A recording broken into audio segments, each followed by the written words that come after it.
This video was created by VinylicPuma of VinylicPumaGaming. So unlike most other FPS games out there like Halo, Call of Duty, Battlefield, and others, the Borderlands games are known for having a bunch of different guns and weapons.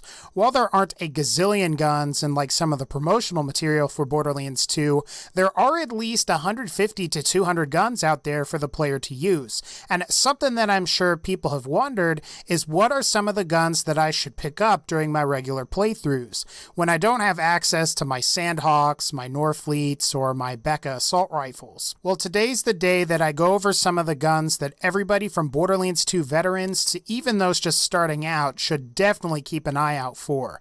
We've got awesome assault rifles, or just one assault rifle.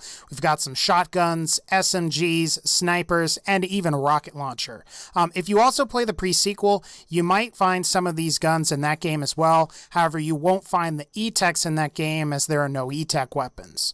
But I digress. Without further ado, top 10 non-unique guns and weapons in Borderlands 2 that everyone should pick up when they see them. Number 10. The Hyperion Synergy. So, the Hyperion Synergy is a Hyperion pistol that possesses the Vladoff barrel for pistols.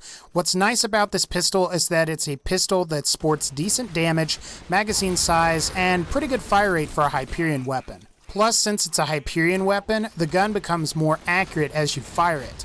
Like all Hyperion pistols, the time it takes to return to the starting accuracy is much longer than on pretty much all Hyperion SMGs, so that's a plus too. It is worth mentioning that Synergy pistols don't spawn below green rarity, but they do also spawn in blue, purple, as well as purple gemstone versions. The purple gemstone version is the one that you are seeing here in this video. Now, gemstone versions of all weapons, non-unique weapons, get slightly boosted critical hit damage, but it's not enough to make a non-gemstone version obsolete or anything. Overall, the Synergy is a good gun and has pretty good DPS. Number 9. The TDR Plasmacaster. Thanks to its superior damage and magazine size when compared to other TDR SMGs, the Plasmacaster by TDR is perfect for firing as a gun and chucking like a grenade while reloading. The only TDR SMGs that come close or exceed the power of the TDR Plasmacaster are the Babymaker, which is a legendary weapon, and the Avenger, which is a pearlescent weapon. Both of which are pretty rare, and you're most likely not going to be finding them during your first couple playthroughs. Like all E-Tech weapons, the Plasmacaster does have some drawbacks. While you get superior damage and magazine size, you also are consuming a lot more ammo per shot. And if you're chucking these at enemies for the reload damage, you're consuming almost double of what you normally would with a regular purple TDR SMG. Even still, this is going to be your best option for reload builds, unless you've got a Babymaker. Number 8. The Vladoff Anarchist. So those of you familiar with Borderlands 2's Infinity pistol will notice that the Anarchist sort of looks like the Infinity, although it's got a different skin. This is because, like the Hyperion Synergy, the Vladoff Anarchist possesses the Vladoff barrel for pistols. In fact, if you're new to Borderlands 2, there's a Vladoff barreled pistol for every manufacturer except Jacobs. Though, fun fact, one can be made for Jacobs by using exploits and save editors. Like the Synergy, the Anarchist has good damage, fire rate, and magazine size, which can contribute to good DPS, especially when compared to a lot of the lesser weapons that you can find in a lot of your playthroughs. While you don't get quite as much accuracy as the Synergy pistol, you do get superior fire rate, making it a perfect weapon for unloading a lot of bullets on enemies. Ultimately, if you play Salvador, I think you're going to like this gun. Number 7. The Torgravager. The Ravager is a Torg barrel shotgun from Torg that only appears as a blue rarity weapon and up. White and green rarity versions don't exist, however purple and purple gemstone versions do. And of course, if you're wondering, the version you are viewing here is the purple gemstone version. What makes this shotgun great is its very high projectile count. Even without a vertical grip, you're getting more than 10 projectiles per trigger pull, which is quite nice. The downside is that since this is a quad barrel shotgun, it consumes 4 ammo per shot, so there can be a tendency to run out of ammo relatively quickly. At the same time, and that said, whatever you're shooting at is probably going to be dead by the time you run out of ammo. Don't hesitate to pick one of these up. This is a good shotgun on all characters, but it's exceptional on Axton. Number 6, the Jacobs Gatling Gun. So this is really the only non-unique assault rifle you should care about in both Borderlands 2 and the pre-sequel if you play that. The Gatling Gun is the only assault rifle with the Vladoff minigun barrel that doesn't have to rev up in order to reach its maximum fire rate. While the Gatling gun isn't an automatic weapon, it does fire 3 projectiles per shot, which can deal a ton of damage provided it each hits on an enemy's head or in their crit spot. Now, the Gatling gun can only appear as a green rarity weapon or higher, so this includes the blue, purple, and purple gemstone variants as well. Overall, this is a really nice assault rifle for all characters. If you can get a Gatling gun with the flush prefix, that's really the best version in my opinion. Number 5, the Hyperion Plasmacaster. So like the Plasmacaster from TDR, the Hyperion Plasmacaster is an E-Tech rarity weapon. Instead of exploding like a grenade during the reload animation, these Hyperion versions become more accurate as you fire them like all of the other Hyperion weapons in Borderlands 2, and the pre-sequel. Of all of the Plasmacaster variants from like Bandit or Doll or Tedior and even Malawan, I think I like Hyperion versions the best, especially if you're using them just as like a conventional blaster type weapon. The Hyperion Plasmacaster isn't perfect though. Unfortunately, your first 2 to 3 shots miss because the gun has to achieve max accuracy first. And then when you stop firing, your guns lose their max accuracy fairly quickly.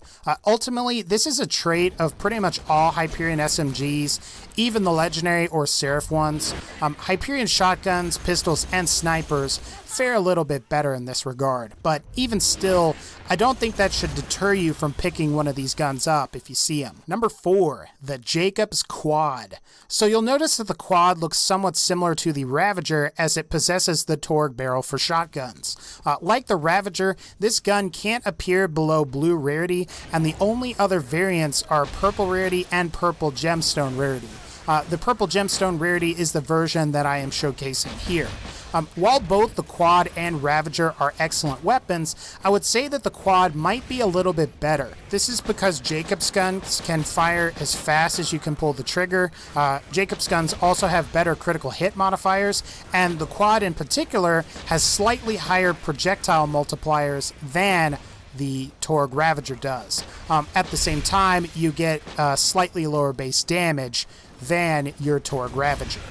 That said, both the Ravager and Quad are good and should be picked up if seen in the wild. Number 3, the Malawan Schneider.